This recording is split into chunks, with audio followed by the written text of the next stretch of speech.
I'm now in Quebec for my first road trip in over a year.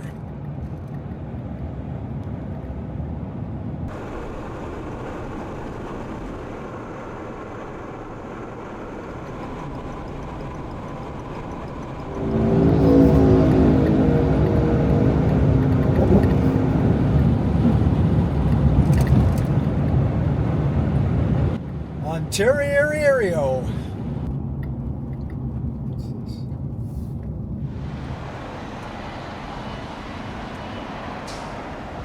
Well, it's now dark. I've done enough traveling for today, so time to crash. Now, you'll notice in the back, I'm not towing a camper. I don't have it anymore. Everything I have is to camp with is actually on the roof, with one exception. Let me show you.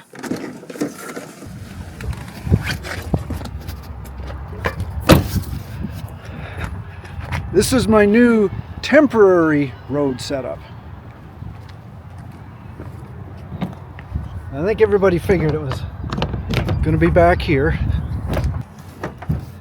And here we go. Let me show you what I got. That's about as low key as you can get. Not much to it. The cot, my old sleeping bag, a couple of pillows. I'm just at a rest stop, Flying J. So I got some pizza and some fries. Got my water. Got a cooler. All I need is take my shoes off. And I go. I know everybody's used to my more, involved, luxurious ways of traveling. But these days, to hell with it.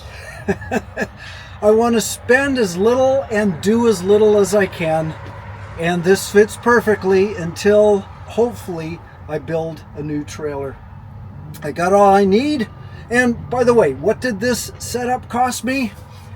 Absolutely nothing. I already had everything, even the cot. I found at the side of the road. Somebody was throwing it out, so works perfect for me. Well, it's a long night. Time to grab my munchies and crash. Oh, gotta shut the door. I'll show you how I do that.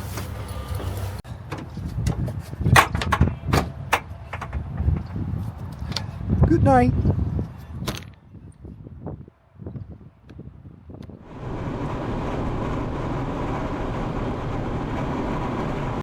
Well, I'm close to Peterborough, but I want to talk about a few of my observations. First of all, rest stops. In New Brunswick, well, what rest stops? They don't have any, unless you call a gas station a rest stop. Quebec does have official rest stops, but in the spring, it seems 2/3 of them are under construction, so that's no good either. Best place for rest stops is Ontario. They have them, a lot of them, especially like on the 401. They have the en route, which is various restaurants. You can actually buy beer, fuel, and of course restrooms. What's a rest stop without a restroom? And I need them. But my observations about restrooms at the en route, first of all, never try to go to a restroom at 8 o'clock in the morning in Ontario, because for some reason everybody in Ontario has to go to the bathroom at the same time. And you'll find yourself, in front of the stalls. There's like 12 stalls in there, and the guys are lined up in front of them. And here's the issue. I mean, it's kind of quiet except for the odd noise you don't want to hear. And believe me, it's uncomfortable. It should be mandatory that in rest stops, not only do they play music, they have to play like heavy metal. Loud, really loud, so you don't have to hear those other sounds. It's not just the people that are waiting. They got to hear all those things they don't want to hear. But it's the people in the stalls, you know, they're trying to concentrate and they see feet under the door waiting to come in. And, you know, they don't want to make any sounds either.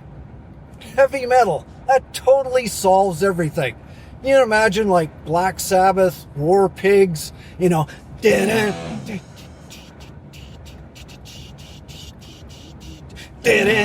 perfect. You can time yourself to the or like AC/DC Back in Black, you know.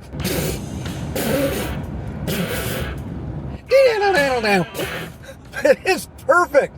You know, and maybe a little funk, you know, like James Brown. Wow, get on the good foot. Oh yeah. I mean, or you could have a theme, you know, like you'd have Rolling Stones, Turd on the Run, Mendelssohn Joe, Toilet Bowl Blues, Screamin' Jay Hawkins, Constipation Blues, and one of my favorite, Frank Zappa, Why Does It Hurt When I Pee? I got it from the toilet seat. Oh yeah. Uh-oh, got a call. Somebody named Dweezil.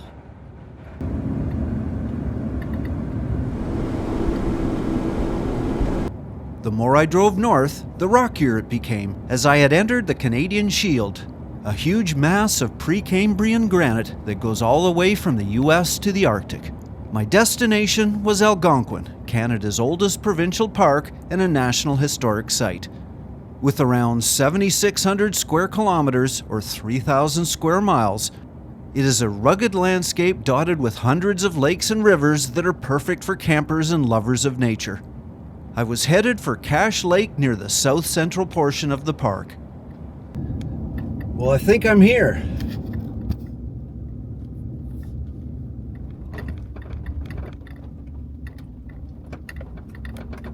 I think I'm in the right place. The way it goes is you reserve ahead of time and they take your license plate, and as long as you're parked in the right spot, you can go ahead and unload, and I guess that's the next thing I'm going to do is grab the kayak and bring it down to the water.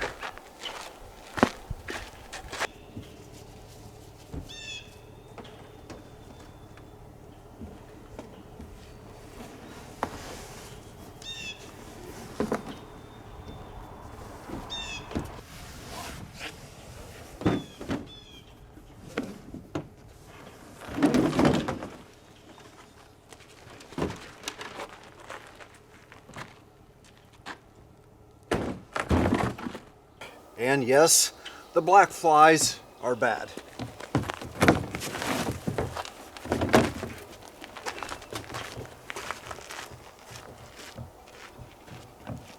Now I've prepackaged some things in dry bags because I know those are the things I'm going to need and where they go. First is the sleeping bag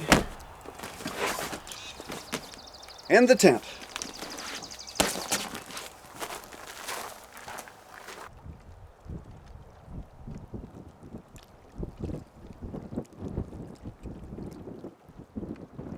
Well, I have jammed this kayak. Every square inch has something in it, and the kayak weighs a ton. That's why I couldn't carry it in here with all the stuff. I had to put it in later. Just enough room for me. I really hope it floats.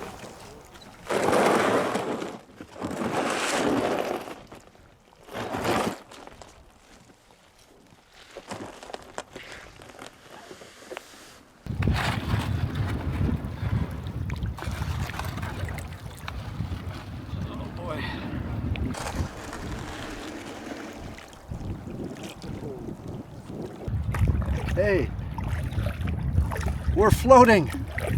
That's a good sign.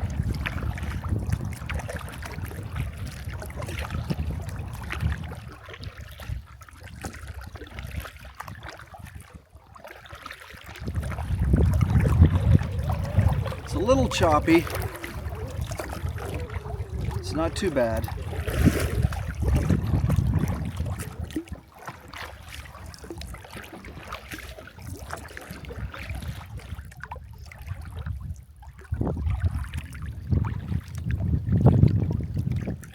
Well, this looks like the river I'm supposed to be on.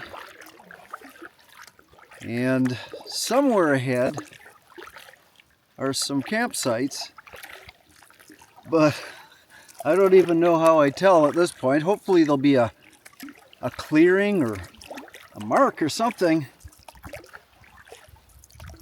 It's all kind of new to me.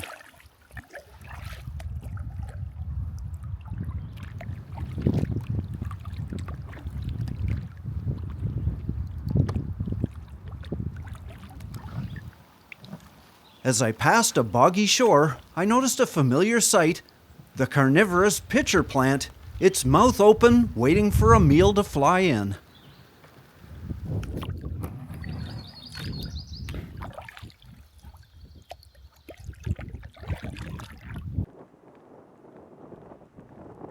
I'll leave it to my viewers to identify these ducks. All I can say is they're darn pretty.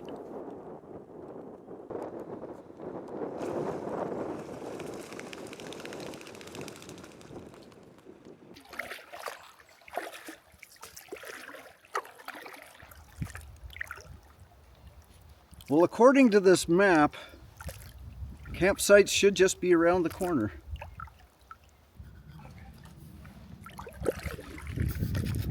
Oh, here we go. There's an orange sign.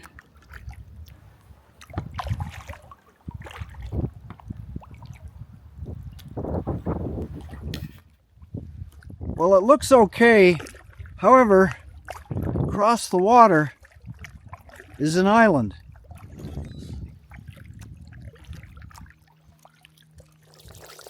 With a sudden burst of energy, I raced across that lake so nobody else could claim that island before me.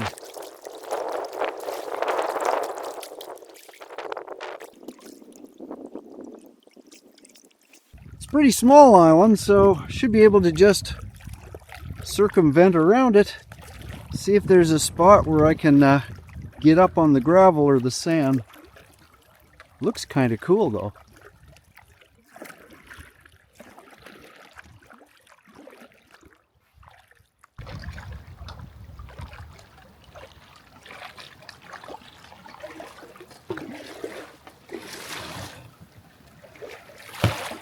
Now, if you're an old guy and you've been sitting in the same position for over an hour, you kind of feel it.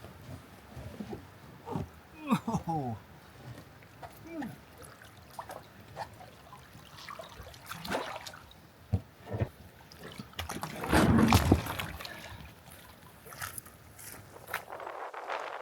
Now, this is when I get to show you just what I'd packed into that little kayak.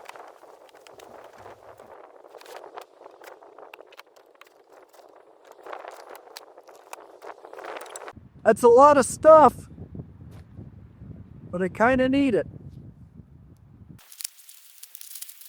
My tent is very basic, and I only paid $40 for it at a Martin's discount store in Maine a few years ago. Good score.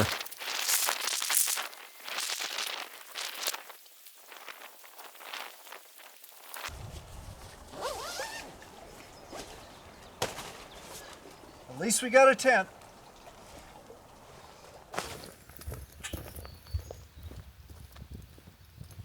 Now, I did bring drinking water, but I'm not going to waste it.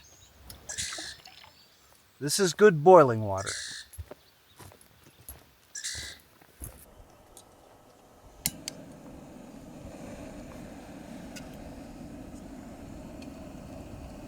My little camping stove will do for all my cooking, and the whole setup, including the fuel, fits right inside the 2 pots for storage.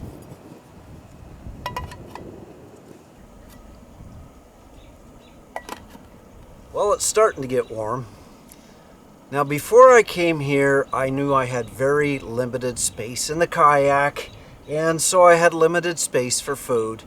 And so I decided to go to a camping store and buy like the pouches, the dehydrated food. And I got this one here. It is Kathmandu style curry. I think it was like $17 or $18, so it better be good. But I could not believe it. They had macaroni and cheese for $18. Can you believe it? I mean, I would not pay $18 in a restaurant for mac and cheese. Why would I pay it when it's all dried up? So yeah, no, I didn't buy the macaroni and cheese, but however, I did buy a $2 package of macaroni and cheese, and that's what I'm gonna have tonight. Nothing fancy, but I ain't paying $18 when I can pay $2.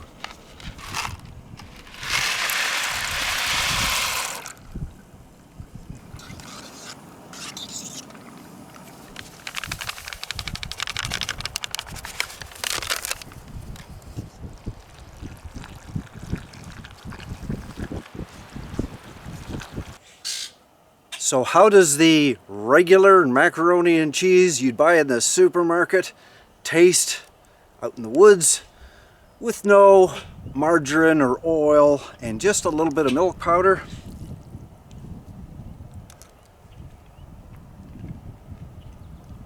Better than ever.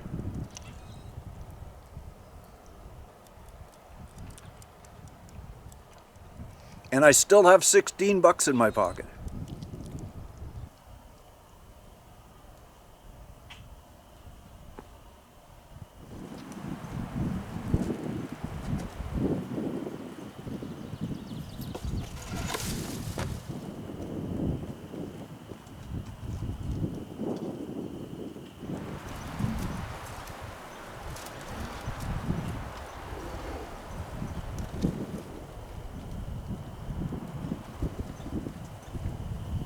You know, it's been 13 months since I've camped. That's an awful long time. I don't think I've ever had an entire year I've never camped for like decades, but last year I took a break. Needed to do some repairs in the cabin, and you know, there's always something, but you know, even though I live, you know, very close to the wilderness in New Brunswick, when I go to a special spot like this, it all comes back. Why I miss it and why I want to come back again and again. The sun's just going down. It's peaceful. A little bit of a breeze. Gorgeous.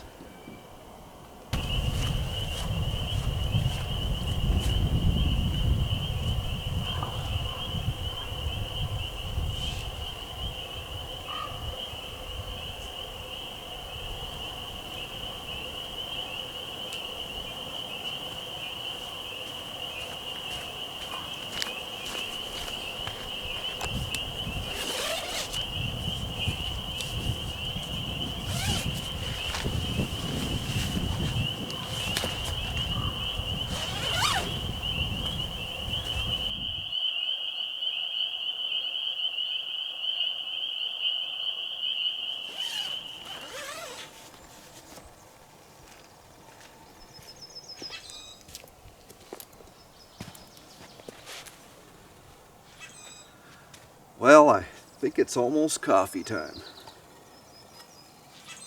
Yep, it's boiling. Nothing fancy. Instant coffee. Actually, it's low acid coffee. Copico LA coffee. Because I'm prone to acid reflux these days. But I still need a coffee.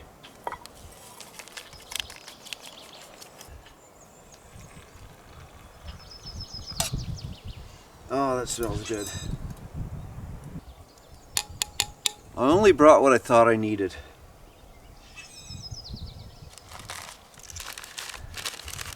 And I pack light. Oatmeal.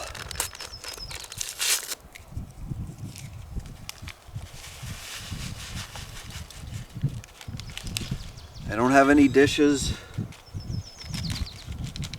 My cooking pots are my bowls and cups. And my stirring stick is a stick.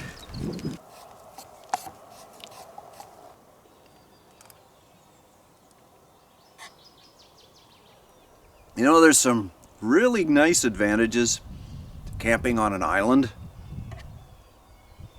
First of all, unless you can fly or you know how to use a kayak or a canoe, a lot of those critters that you really don't want to see can't make it here. They'd have to swim. Bears, raccoons. Actually, there's not even any squirrels or chipmunks here. Lots of birds, however.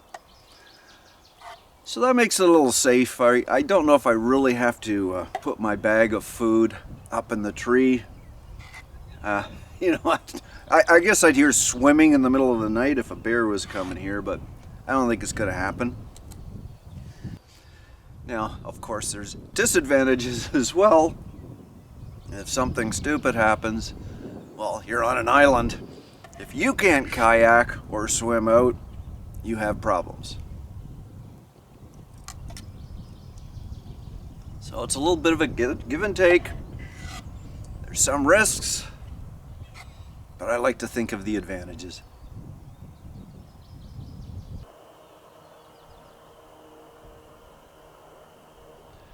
Well, now that I've had breakfast and I've been coffeed and I have my brain back again, I can show you around my little island. There's the campsite, there's my tent, and that's where I keep all my stuff over here. And by the way, it's not my island. That was a bad way of starting off. It's the island. Island belongs to itself. It's just having me as its guest. But I've got all my my dry bags and my other stuff just hanging here, and it's supposed to rain later on, so I've got to figure out if there's some things that need to go inside the tent. But anyway, let me show you the view. I'm just going to do a little flip-flop here. So there's the side that I came in, and there's the kayak. Okay, now we got that figured out. Let's see what else is here. Yeah, I would never intentionally say that anything in nature is mine. I mean, that's kind of my philosophy is I'm just a guest. We all are. And anytime you're out here, you've got to treat it with respect, or you should. Now, it's not a very big island, and there is a lot of evidence of other people that have been here and things that are for the camper. Like, for example, this right here. I'm going to be using that later on. I won't film it though, believe me. It's nice to have. If I didn't have that, I guess I'd bring the shovel. But the other way, which I'm not overly comfortable with, is packing it out. I'd rather not do that, so I appreciate that's there.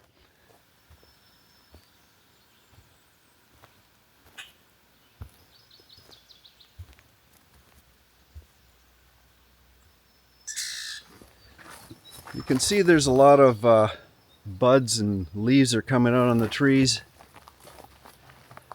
I mean, it is mid-May. Long weekend is actually coming up. I love roots. Here's a beautiful one right here. Isn't that gorgeous? Now that is art.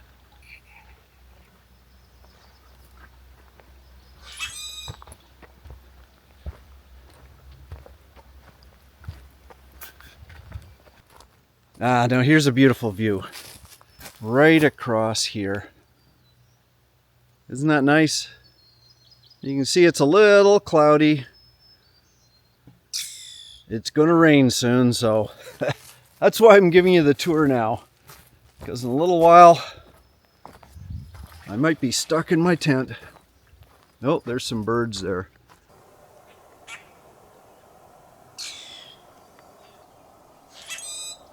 You hear them? It's a grackle. Oh, flying behind me, I think. It's always good when there's at least some wildlife. You know, it's a healthy place to be when other animals in the forest appreciate it. Now, this is a clearing, grassy area. Way in the background there, that's a little river that I came in on. That goes to Cache Lake, I think it's called. Uh-oh. I am hearing a boat. Yeah, I can hear somebody. Let me just see where they are. There's the boat. There we go.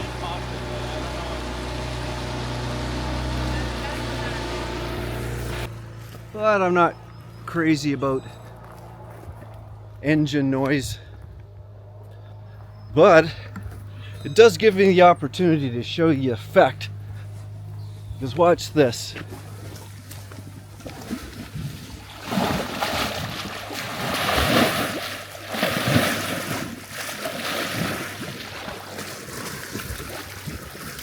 See, everything man creates has an impact on the environment.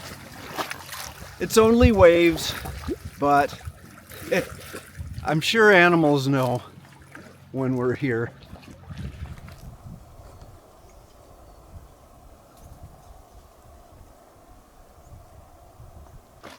Well, that's pretty much my tour, because right now I'm just getting back towards my campsite. There's the tent, but there's one other thing I wanted to show you. Now, not everybody respects nature, including the campers that come out here. I'm kind of used to that, and I see a lot of evidence of that. Some people are good, you know, like if you look down here, you see somebody's actually left some firewood here, kept it a little sheltered, which is good. So they brought their firewood in, which I respect, you know, that's good. I don't need a fire, you know, and I've said that a lot of times that, you know, there's the fire pit. Use it if you want. I don't need it. I've got my little stove. I'm really against vanity campfires. However, there's one thing you should never do, and there's evidence right here. And that is cut down live trees for your own vanity. Now that is sick, that's stupid, and to do it on an island like this, I mean, how many trees are there on this island, and do you really think they're gonna grow back quick enough? They're not. And you see the evidence all over the place of people just not respecting nature. You know, it's not yours.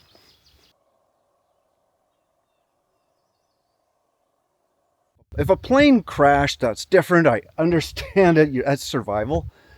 But you're not out here to survive. You're out here to enjoy nature. So always respect it.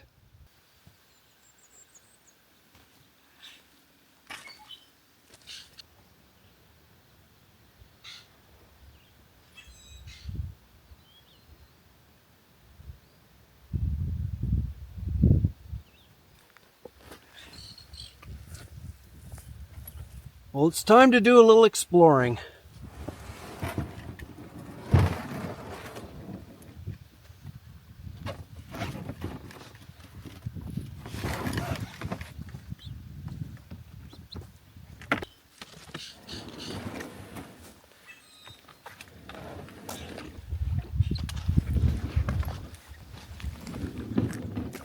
There we go. Now it's a lot easier. I don't have all these bags of stuff in the kayak. It's a lot lighter and a lot more roomier.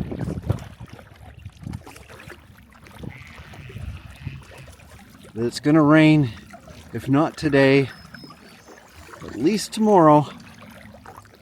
So I better get out and enjoy it while I can.